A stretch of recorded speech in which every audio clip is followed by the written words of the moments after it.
Good day, it's Myra Dill with EFit Nutrition, and today we're talking about simple steps to make big changes.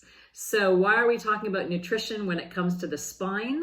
We want to have your spine in the best environment that it can be in. So that means getting enough nutrients in to give you healthy bones, but it also means getting enough of the minerals, the antioxidants, that you're fighting off disease. And then it also means that you are performing at your optimal weight. That doesn't mean your lowest weight, it means your optimal weight for your body.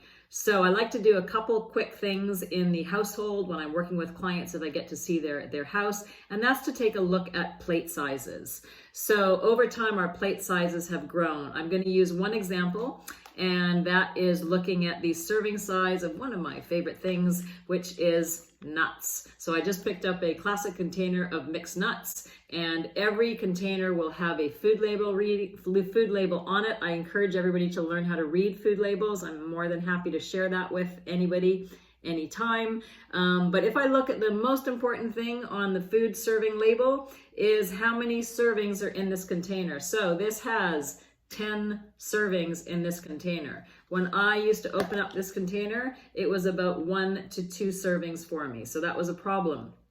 So what I do now is I actually measure out my nuts. I measure out cereals. I measure out different things that I am personally challenged with, cheese, in terms of making sure that I know what the serving size looks like. That doesn't mean that I'm only ever going to have 1 serving of it. Sometimes I have more servings of it, and that's my pleasure time and I enjoy it. But when I'm just looking for fuel, I do pay attention to my serving sizes. So what does one of those serving sizes look like?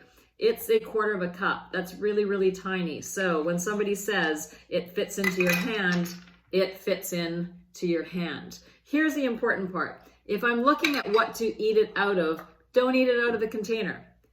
Get a bowl and eat it out of a bowl. That is a really simple trick. However, the size of your bowl matters. So if I put this into a bowl, I am automatically depressed because there's only a tiny amount of nuts in here. It doesn't even cover the bottom of the bowl. So I look around for the appropriate container, which I'm getting closer because now this covers the bottom of my bowl. But my preferred container in my household is actually one of these little ramekins. So you can look in your cupboards and start to match your pleasurable foods to what container you should be serving it in. So you want a smaller container so that things look larger because we eat with our eyes. So we're really satisfied when we see things that, oh, that looks like a good size of something, as opposed to scarcity. So now I can actually enjoy these. We've spoken about the pleasure of food before. It's visual, it's textile. You want to sit down and physically enjoy it. So snacky things, smaller containers. What's the opposite of that?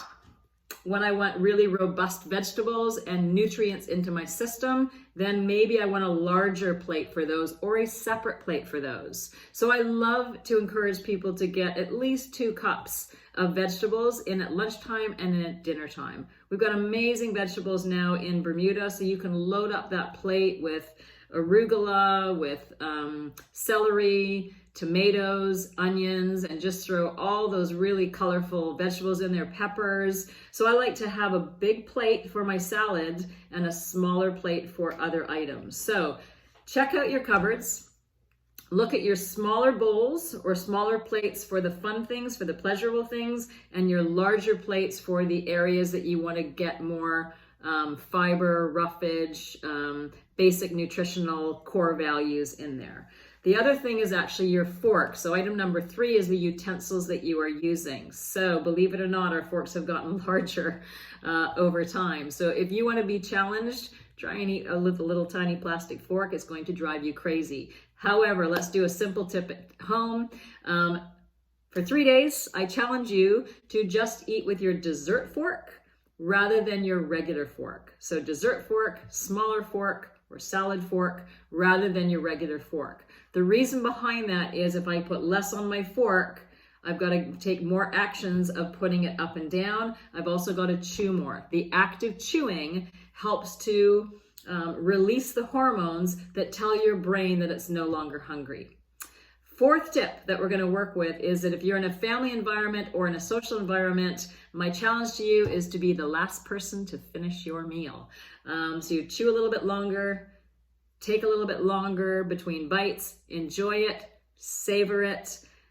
85 to 80% of the time is fueling, 15% of the time is for pleasure. Enjoy the rest of the day. Small little steps that you can achieve at home. Thanks.